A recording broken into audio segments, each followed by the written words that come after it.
Now coming to treatment part, how we are treating. So first thing is, whenever you see patient is complaining a little complaint of dry eyes, straight away give artificial tear. Artificial tears. Artificial tears, right? These artificial tears, they are made up of methyl cellulose. So again, an ophthalmology question which I'm adding here, that is artificial tears. These are made up of methyl cellulose. So, I can you tell me what is the industry where we use where there is maximum consumption of artificial tears? It is our Indian television industry, where you can see a lot of female actors, male actors. What they use artificial tears. So because they look like normal tears. So artificial tears. The second thing is, patient is complaining of dryness in the skin. So what we can use some moisturizers. So skin moisturizers, right? So many brands are available. I'm not promoting any brand, but you can use any moisturizers. Okay, what else? Because there will be itching, so like patient can use any moisturizers. We prefer those made up of lactocalamine. What else? Dry vagina. She will have painful sexual intercourse. In that case, what we are giving? We are giving vaginal lubricant. Vaginal lubricant. These are basically, I can say, steroidal or sometimes non-steroidal lubricants are also available.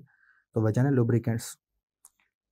For dry mouth, what we advise to patient?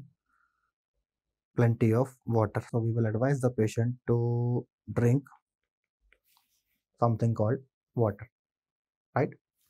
So water is important. Other than water, like if a patient is chewing some chewing gums or using some lozenges, this will also prevent dryness in the mouth, right? Dryness in the mouth. What else? In case of parotid enlargement, what you will do is local heat application, right, for parotid enlargement,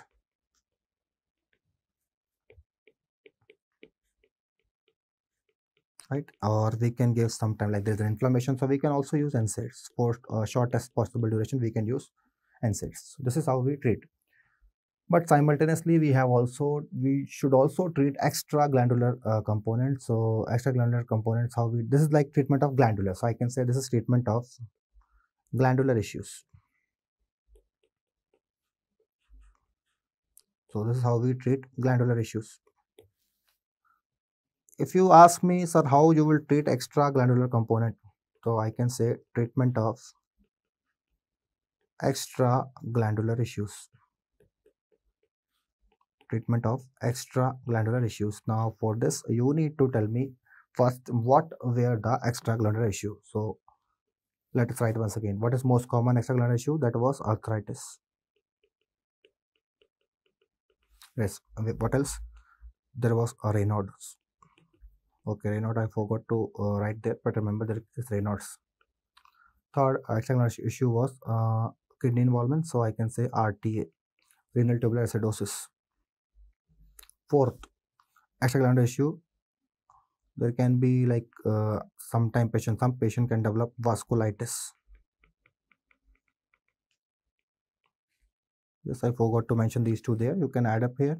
What else? There was non-specific interstitial pneumonitis, and there is lymphoma, right? Lymphoma. Okay, so let's see one by one. Arthritis, how you'll manage. So remember, arthritis we can give painkiller, but remember, rheumatological arthritis usually they will not respond that good with NSAIDs. So in this case, what we need to add? We need to add hydroxychloroquine, HCQS. Raynaud. So Raynaud, when patient is having Raynaud, the patient should be avoiding cold, right? And we can tell the patient to use gloves. Acidosis, what you will give? Logic, bicarbonate.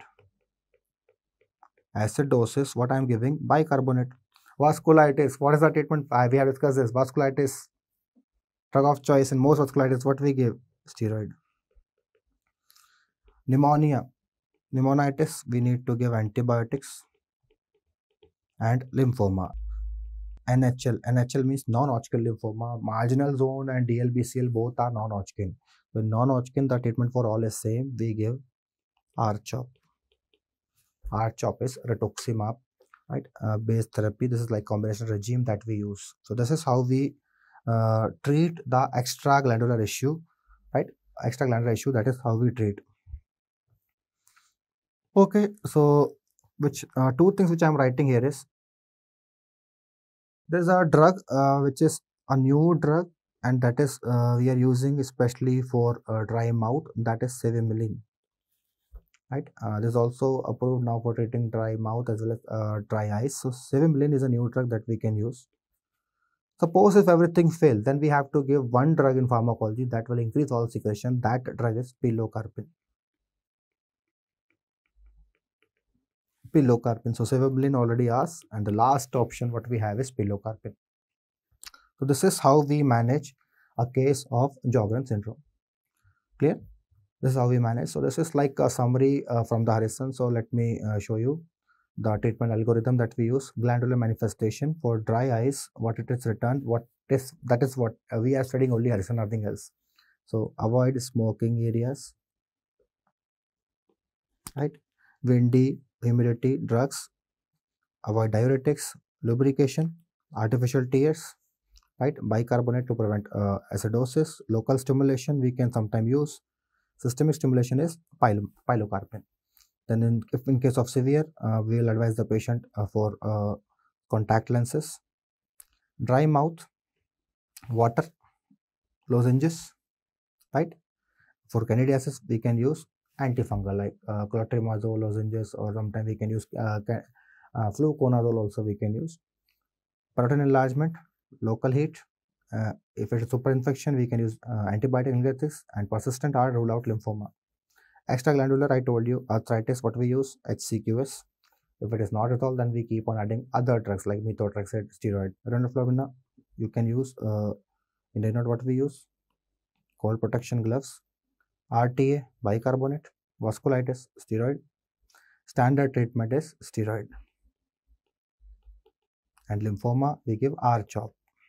R-CHOP. So this is a nutshell summary of the manifestation that we see in a patient and the treatment algorithm that we see in a patient of Sjögren syndrome. So remember, an important topic, Sjögren syndrome, that they ask in exam, a very easy topic for you. Thank you so much.